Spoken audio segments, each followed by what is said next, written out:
안녕하십니까, 이신근입니다. 바야흐로 인공지능 시대, AI 시대가 도래했습니다. 각 나라마다 인공지능을 개발하려고 치열하게 경쟁하고 있는데요. 최근에 나온 대화형 인공지능 세 가지를 한번 살펴보았는데요. 딥시크, 그 다음에 제미나이, 그 다음에 클로바 X입니다. 딥시크는 중국에서 만들어졌다고 하고요. 제미나이는 구글에서 제공한 것입니다. 무료로 제공한 것이고요. 클로바엑스는 네이버가 만든 것입니다. 이 세 AI에게 칼바르트가 누구인지 물어보고 서로 비교해 보려고 합니다.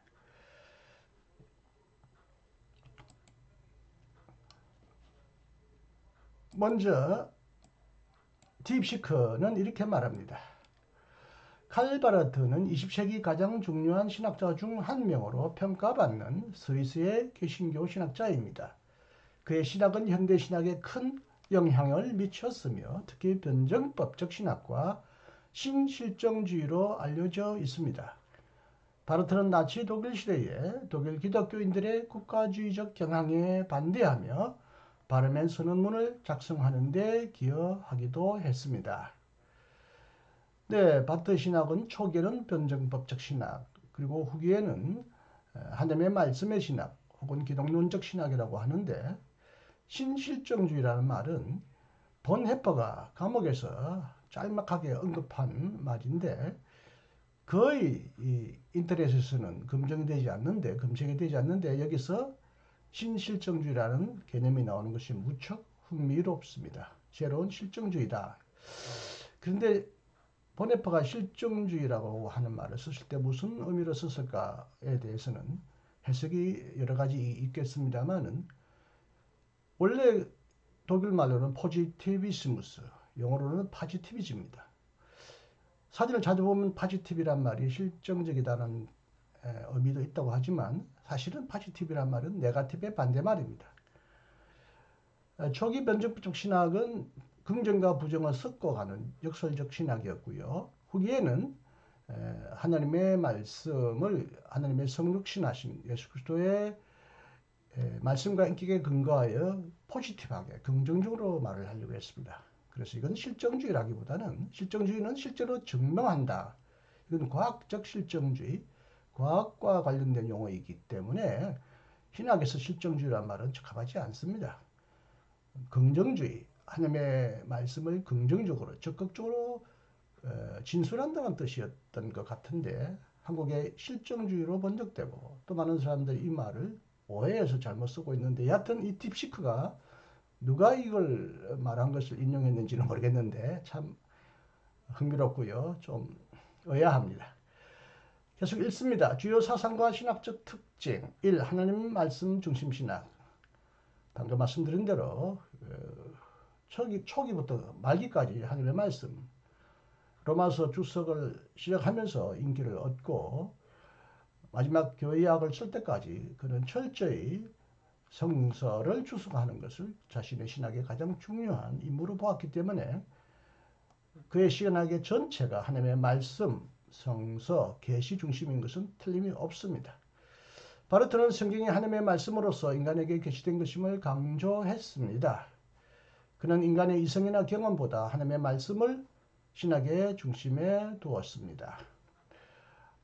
나중에 다른 곳에서 나오겠지만 성경이 하나님의 말씀이라고 하지 않고요. 예수 그리스도가 성육신한 하나님의 말씀입니다. 성경은 그 말씀에 대한 인간의 증언입니다. 이 말은 정확하지 않습니다. 보수주의자들은 이 말 때문에, 바르트 이 말 때문에 바르트를 맹렬히 공격하고 자유주의자라고 말하는데, 성경에 분명한 오류도 있고 인간이 기록한 것은 의심의 여지가 없지만, 이 성경, 인간이 기록한 성서가 성육신하신 하나님의 말씀, 그리고 성서에 나오는 하나님의 계시의 정언으로서 오늘 우리에게 주어진 것이라는 의미에서 크게 보면 성경은 하나님의 말씀이라기보다는 하나님의 말씀을 포함한다. 많은 바르트 비판가들은 바르트가 성경의 하나님의 말씀이다가 아니라 무슨 성령의 감동을 받으면 성경의 말씀으로 변한다, becoming 이렇게 말하는데 이건 전혀 그렇게 말한 적이 없는 철저한 오해와 왜곡입니다. 성서가 하나님의 말씀, 예수 그리스도를 증언하는 한 성서는 하나님의 말씀이라는 것입니다. 구약 성경에는 예수 그리스도가 없는데 어떻게 증언하느냐? 오실 메시아를 기대하고 예언한다는 것입니다. 신약은 오실 메시아를 증언한다는 것입니다. 작은 바르트 사상의 가장 중요한 특징은 성경 중심, 하나님의 말씀 중심, 계시 중심, 그리고 무엇보다도 하나님의 말씀이요 계시인 예수 그리스도 중심 신학입니다. 변증법적 신학, 이것은 초기 로마서 1판, 2판 그 쓰여졌을 그 어간에 강조되던 신학이고 그의 신학 전체를 대변하지는 않습니다. 바르트는 인간의 한계와 하나님의 초월성을 강조하며 인간의 이해와 하나님의 진리 사이의 간극을 인식했습니다. 이를 통해 그는 하나님은 전적으로 다른 분이라는 개념을 발전시켰습니다. 흔히 전적 타자다 이런 표현을 쓰는데 이것은 로마서 2판 1922년에 나오는 중요한 용어이지만 그러나 후기는 하나님의 초월성 못지않게 하나님의 내재성, 하나님의 성육신을 강조했습니다. 초기는 하나님이 전혀 우리와 다른 분이다라고 했다면 후기에는 하나님이 완전히 전적으로 우리와 동일한 인간이 되셨다라는 의미에서 전적이란 말은 쓰셨지만 초기의 신학과 후기의 신학은 철저히 다르다는 것을 알아야 합니다. 그의 모든 신학을 변증법적 신학이라고 말할 수는 없습니다. 물론 그의 신학은 끝까지 변증법적 체계가 들어가 있기 때문에 변증법이 사라지지는 않습니다. 그럼에도 불구하고 바르트의 신학을 한마디로 변증법적 신학이라고 퉁칠 수는 없습니다. 초기의 신학이 그렇다는 것입니다. 3. 그리스도 중심적 신학. 네, 특히 후기, 중기 후기에는 그리스도 중심적 신학이 그의 신학의 가장 중요한 특징이었다는 것을 말씀드릴 수 있습니다. 바르트는 예수 그리스도를 궁극적인 계시로 보았다. 맞습니다. 예수 그리스도가 궁극적인 계시요 하나님의 유일한 말씀입니다. 그리스도를 통해 하나님의 구원 사역이 이루어진다고 주장했습니다. 구원 사역만이 아닙니다. 창조 사역도 모든 사역도 예수 그리스도를 통해 일어난다고 바르트는 보았습니다. 나치 독일에 대한 저항, 바르트는 나치 정권이 교회를 통제하려는 시도에 강력히 반대했으며 이는 그의 신학적 입장과도 깊이 연결되어 있습니다. 네, 저 위에 바르멘 선언문을 작성하는데 크게 기여했다라는 말이 나오죠. 네, 그는 바르멘 선언을 작성하는 주도적으로 문장을 만들어서 작성하는 데 가장 큰 기여를 한 사람입니다. 그의 저서 소개가 나오네요. 뭐 상당히 많습니다만은 로마서 강해 1판은 1919년, 2판은 22년인데요. 여기 무엇을 말하는지 모르겠습니다. 아마 2판을 말하는 것 같습니다. 바르트의 초기 대표적으로 현대신학의 방향을 바꾼 책으로 평가받습니다. 네, 그 다음에 교회교약 중기 후기에 나온 그의 대표적인 위대한 대작이죠. 그의 신학적 사상을 집대성한 방대한 저작으로 현대신학의 고전으로 꼽힙니다. 칼바르트는 전통적인 자유주의 신학에 대한 비판과 함께 새로운 신학적 패러다임을 제시함으로써 20세기 신학계에 지대한 영향을 미쳤습니다. 그의 사상은 오늘날에도 많은 신학자들과 신앙인들에게 영감을 주고 있습니다. 신학적 패러다임이라고 말하는데요. 흔히 자유주의 신학을 붕괴시킨 자로서 계몽주의, 자유주의적 신학의 패러다임을 무너뜨린 것은 사실입니다만은 그럼에도 불구하고 그는 근본주의, 성서 무자유로 돌아가지는 않았습니다. 그래서 정통주의를 되살렸다 신정통주의자라고 하는 이름을 듣게 되는데요. 정통주의와 똑같은 정통주의는 아니고 새로운 정통주의라는 뜻이죠. 그리고 그는 새로운 패러다임을 제시했지만 어떻게 보면 오늘날 계몽주의를 넘어선 후계몽주의, 절대적인 것을 강조하고 이성중심, 인간중심적인 것을 넘어선 하나님의 말씀 중심, 하나님의 초월성 중심을 강조했음에도 불구하고 바르트 신학은 자기 자신을 절대시하는 것을 금지함으로써 어떻게 보면 신학의 개방성, 신학의 미래의 발전을 열어놓았다는 의미에서 오늘날 우리 신학적 패러다임, 후계몽주의, 포스트 모더니즘 근대 패러다임에도 일정한 특정한 분명한 영향을 미쳤다고 봐야 하겠습니다.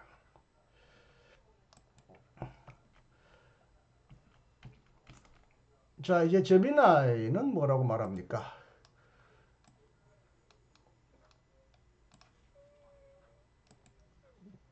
칼바르트는 스위스의 개혁교회 목사이자 신학자입니다. 20세기 신학에 큰 영향을 미친 인물로 신정통주의 신학의 대표적인 학자입니다.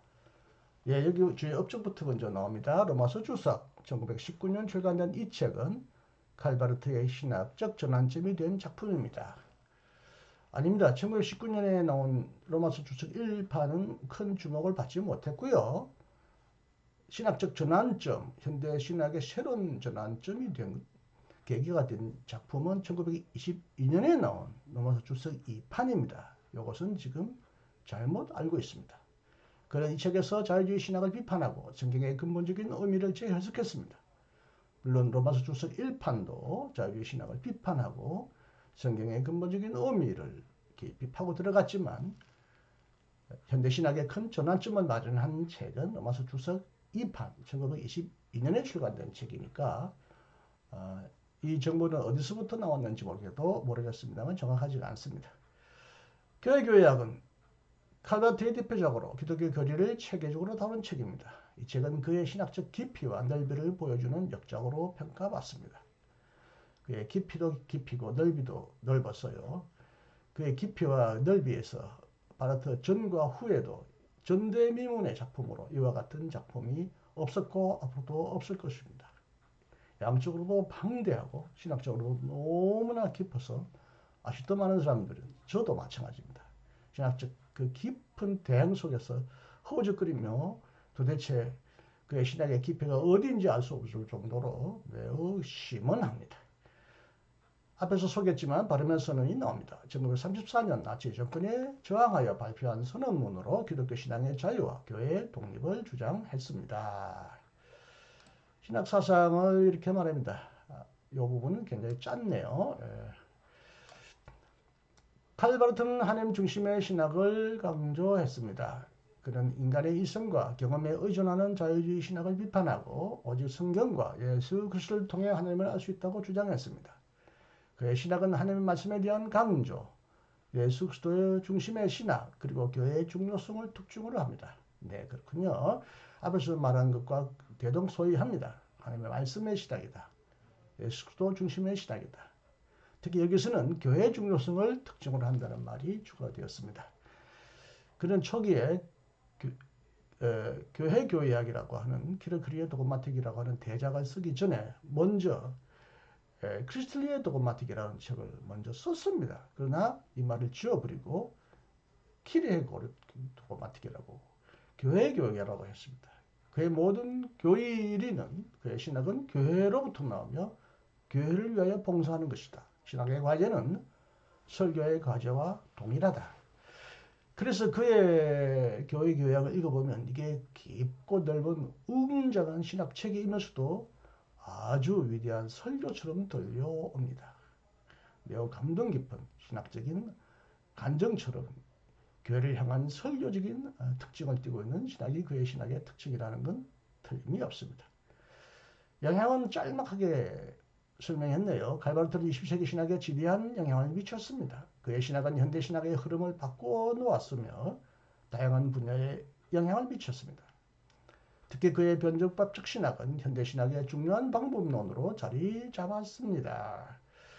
네, 바르트가 선두에 섰다고 하지만 또 불투마, 파월, 틸리힐 등등 그 시대의 신정통주의 신학을 열었던 동료 학자들이 많았습니다. 물론 에밀 부등노도 그리고 고가르텐과 같은 학자들도 무시할 수가 없겠습니다. 칼바르트에 대해 더 궁금한 점이 있으시면 언제든지 질문해 주세요. 네, 그럴게요. 틀린 점은 지적해 주면 고칠 건가요?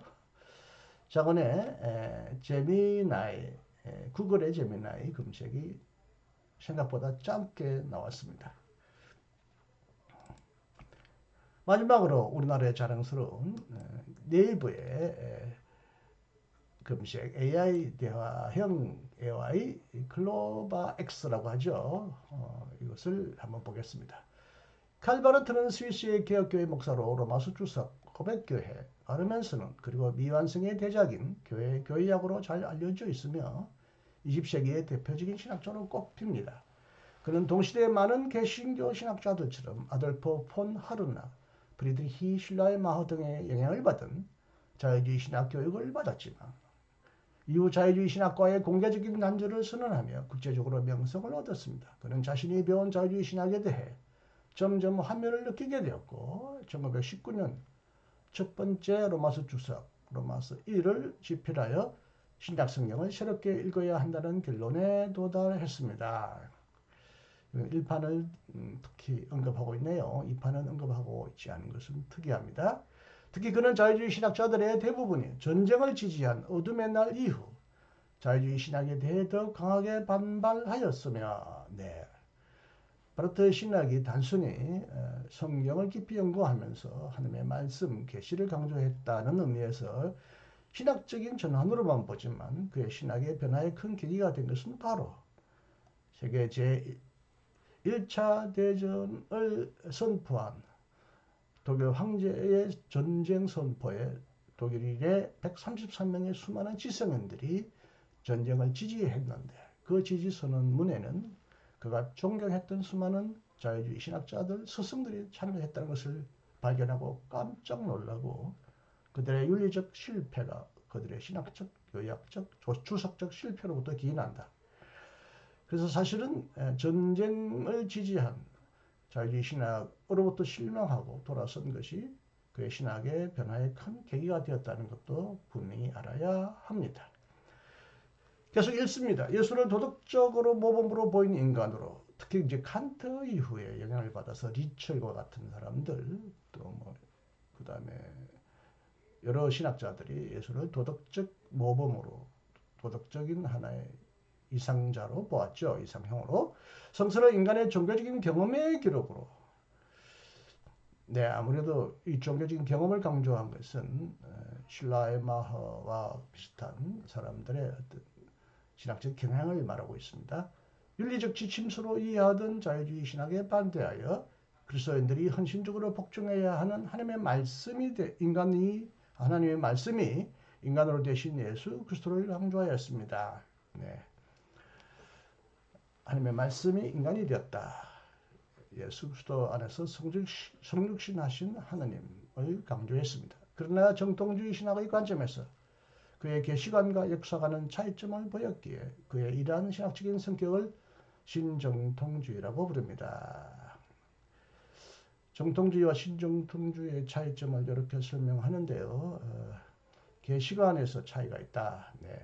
아마 정통주의는 루터, 칼뱅으로부터 시작된 종교개혁도 일정한 부분 성서 비평은 했습니다만은 대부분 성서 영감론, 축자 영감론에 가깝게 기울었다면 바르트는 축자 영감론, 문자적 성서관을 탈피했다는 의미에서 성서가 하나님의 말씀이 아니라 예수 그리스도가 하나님의 말씀이라고 강조했다는 점에서 정통주와의 차이를 보이고 있다고 보여집니다. 역사가는 어떤 차이점을 보였을까요?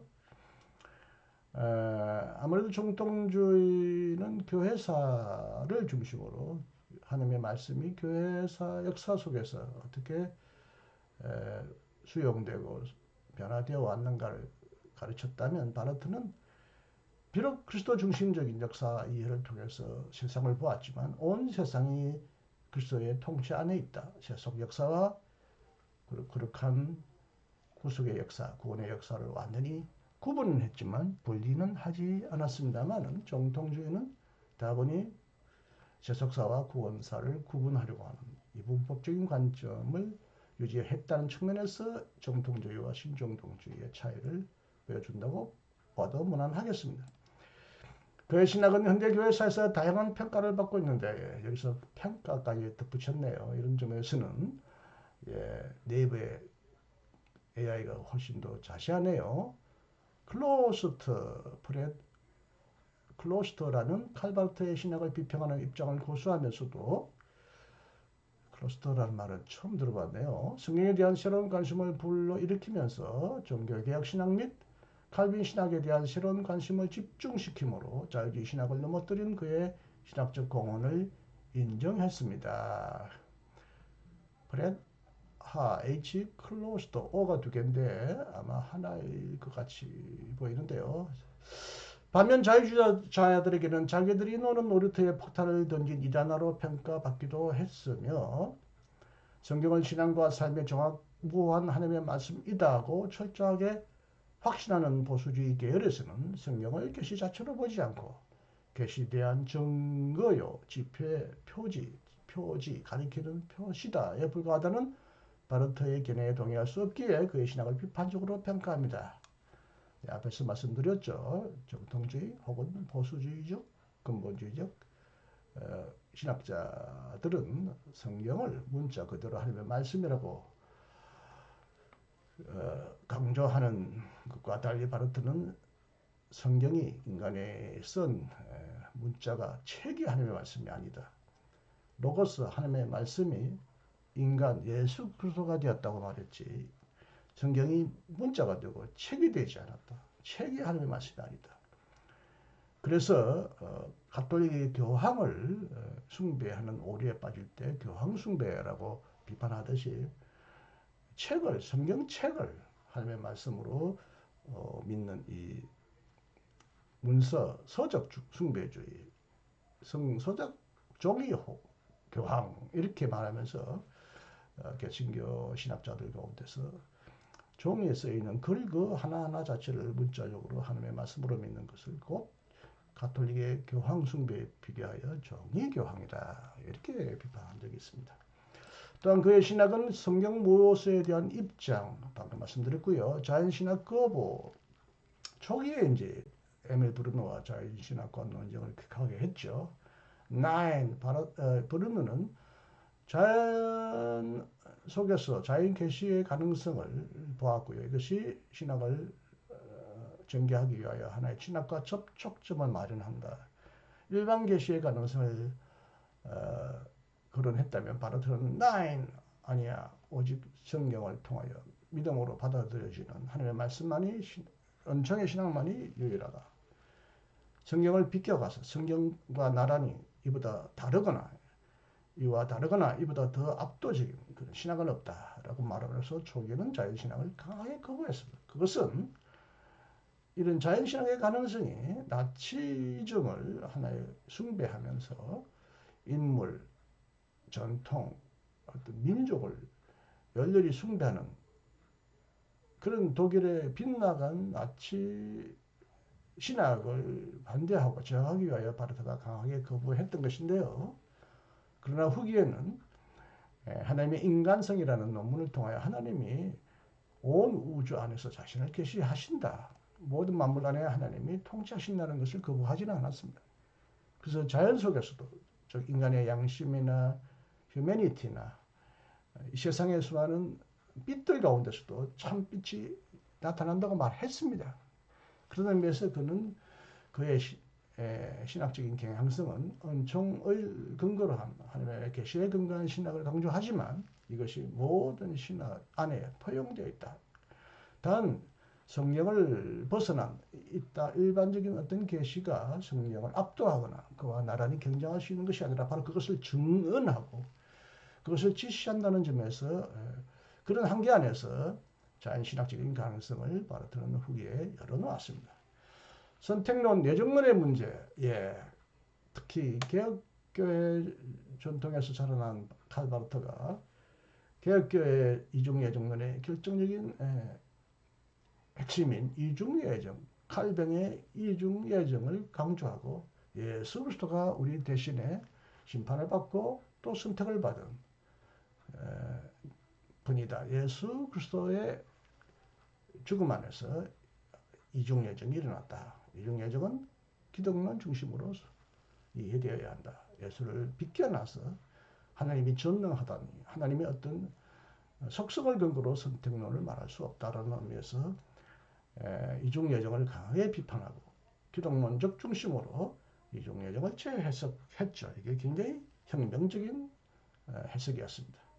계시의 개념 앞에서 말한 대로 성경의 계시가 아니고 또 이성을 통해서 어떤 하나님의 계시에 도달할 수 있다는 것이 아니라 첫째 예수 그리스도를 통해서 우리에게 말씀하시는 하나님의 말씀이 계시라는 것을 강조했죠. 이런 점에서 보수적인 기독교 신학자들과 학자들 사이에서 몇 가지 문제점들이 지적되기도 했습니다. 종합적으로 칼바르트는 자유주의 신학에 대한 반발로 신정통주의 신학을 창시했으며 그가 스스로 자신의 신학을 신정통주의라고 말한 적은 없습니다. 사람들이 그렇게 그의 신학, 그의 동료들의 신학을 그렇게 명명했을 뿐입니다. 그러나 어쨌든 정통주의를 회복하되 새롭게 회복했다는 의미에서 그의 신학을 신정통주의 신학의 범주에 넣는 것은 무난합니다. 그의 신학은 현대 교회와 신학에 큰 영향을 미쳤습니다. 그렇습니다. 아직도 지금까지도 바르트의 신학적 영향력은 아마 세계에서 가장 강력할 것으로 봅니다.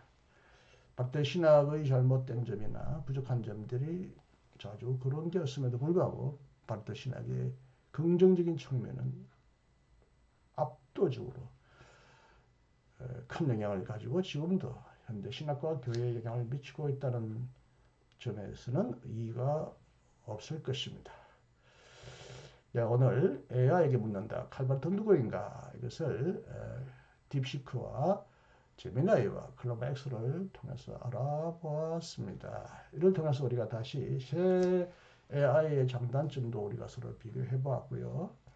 정확한 설명도 있고 조금 부족하거나 잘못된 설명도 있다는 것. 그럼에도 불구하고 이것을 통하여 우리가 많은 공부를 할 수 있다는 고마움도 느끼게 됩니다. 이를 통해서 다시 칼바르트 신학의 특징을 여러분에게 설명드릴 수 있어서 좋았습니다. 다시 여러분을 뵙기를 바랍니다. 안녕히 계십시오. 이신근이었습니다.